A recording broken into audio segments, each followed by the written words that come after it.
जैसा कि आप लोग बखूबी वाकिफ हैं, पिछले 8-10 सालों से हजरत टीपू सुल्तान शहीद रहमतुल्लाह अलैह के नाम पर बेहतरीन अंदाज से सियासत चल रही है। आपके नाम पे बेहतरीन सियासी रोटियां सेकी जा रही हैं। आज से 8-10 साल पहले की बात है, जब इख्तिदार में दूसरी पार्टी, अब जो इख्तिदार में पार्टी है वो अपोजिशन में थी, उन्होंने टीपू सुल्तान को तारुफ कराया कि टीपू सुल्तान रियासत के मर्द मुजाहिद थे। आज जो इख्तिदार में जो पार्टी है उसको कंडेम करने की कोशिश कर रही है, जो नाकाबिल बात है। उसी ज़िम्मन में मैंने छोटी सी कोशिश की है कि हजरत टीपू सुल्तान शहीद रहमतुल्लाह अलैह, जैसा कि मुख्तलिफ बच्चों ने कहा, 10 नवंबर 1750 को आप देवनहल्ली गांव में कोलार डिस्ट्रिक्ट के अंदर पैदा हुए। अल्लाह के फजल करम से आप बचपन से ही बहुत ज़हीन थे।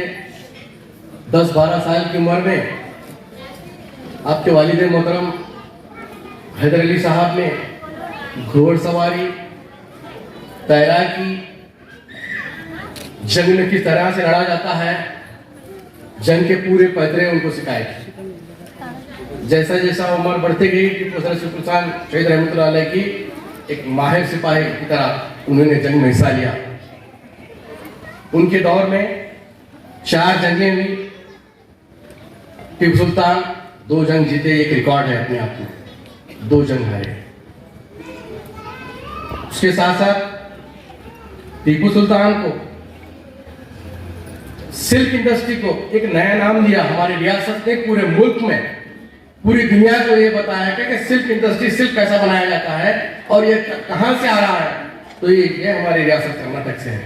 ये क्रेडिट भी टीपू सुल्तान को ही जाता है। बहुत सारे लोगों को मालूम नहीं है ये बात कि सिल्क कपड़ा कहां से आता है, पूरी दुनिया में मुतारिफ किया हजरत टीपू सुल्तान शहीद रहमतुल्लाह अलैह ने।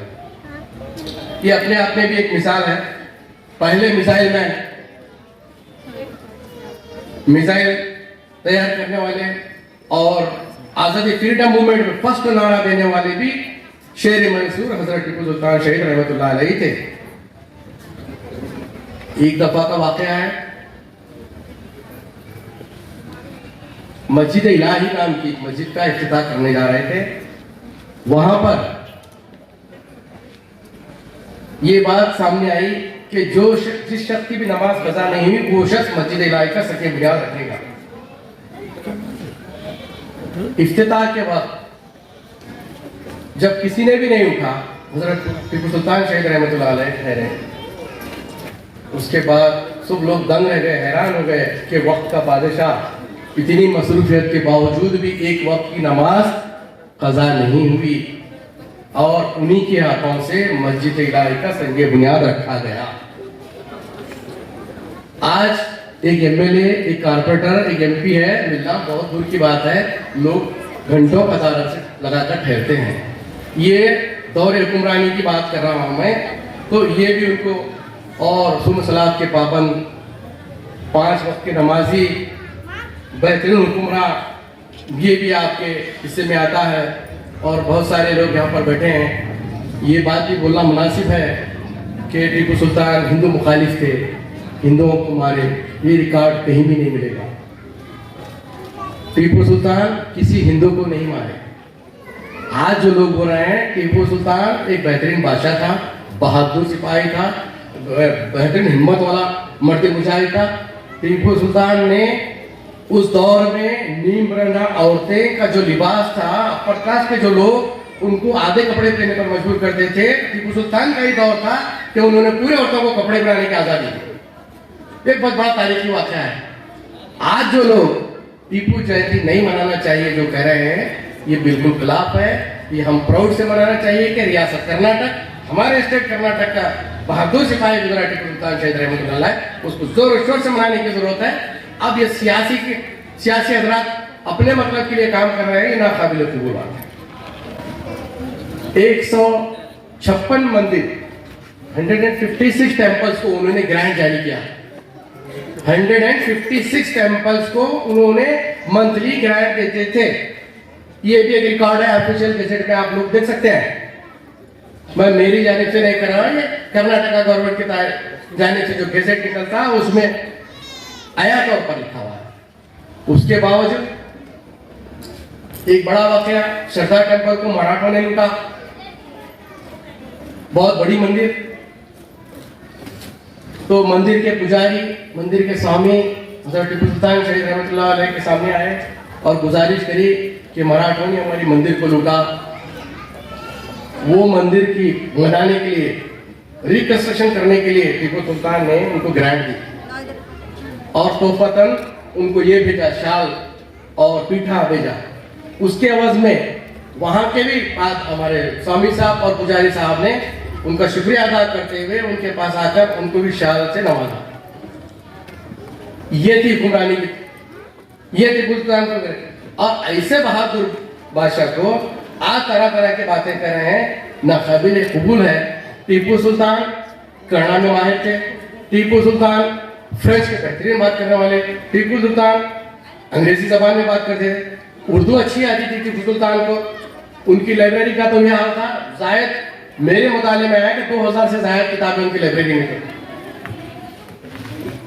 जब अंग्रेजों ने यह साजिश की, सबसे पहला निशाना बनाया उन्होंने टीपू सुल्तान की लाइब्रेरी को। लाइब्रेरी की तरफ उनका रुख रहा, लाइब्रेरी को जाकर और किसी भी बहादुर, किसी के हुक्मरान को अगर खत्म करना है तो पहले उसका लिटरेचर को कमजोर किया जाता है। तो यहां पर भी अंग्रेजों ने बहुत साजिश के तहत उसकी लाइब्रेरी को अटैक किया। उसके बाद मैंने सल्तनत के ऊपर आहिस्ता आहिस्ता मीर सादिक, मीर जाफर जैसे अजगा से मदद लेकर टीपू सुल्तान को खत्म कर दिया, उनके दौरे हुक्मरानी। टीपू सुल्तान, अभी मैं एक बात कहा, कहीं के हिंदू मुखालिफ थे, हिंदू मुखालिफ नहीं थे, कान खोल कर सुन लीजिए सभी लोग। पूर्णिया दीवान, टीपू सुल्तान के दीवान थे। आधे से ज्यादा उनकी कैबिनेट में गैर मुस्लिम, नॉन मुस्लिम बड़े बड़े पोस्ट पे स्पाइस थे। It is also an record. Purnia Tipu के दीवान थे, कृष्णा राव ट्रेजर थे और श्याम राव वजीर थे। वजीर कौन से? पोस्ट एंड पुलिस के। और इसी तरह श्रीनिवास राव, अप्पाजी राव, मूलचंद, सुजन राय इनके एम्बेसडर थे। Hari Singh was commander in the army, Hari Singh. Nagappa was the faujdar of Kur के फौजदार थे नागप्पा। नरसैया वाज चीफ मुंशी, टीपू सुल्तान के चीफ मुंशी थे। Subbarao was chief attendant and Ramarao was the commander of the cavalry. ये जो नामे पढ़ के सुनाया हमें, 16 नामे हैं। ये अपने आप में रिकॉर्ड है। उस दौर में लोग मुखालिफत नहीं करें, उस दौर में मुखालिफत करने वालों को ये मालूम होना चाहिए। आज भी जो लोग मुखालिफत करना चाहिए कि ये पढ़ें, उसके बाद आए डिबेट करने के लिए कि टीपू सुल्तान किसी हिंदुओं को, किसी मुसलमानों को तकलीफ नहीं दिया। वो वक्त का बेहतरीन बादशाह था। उनका काम सिर्फ हुक्मरानी और या परवरी और तमाम लोगों को मसावत, इंसाफ देना, इक्वालिटी देना, ये मजहब इस्लाम का भी गवारा है और टीपू सुल्तान की भी यही सोच।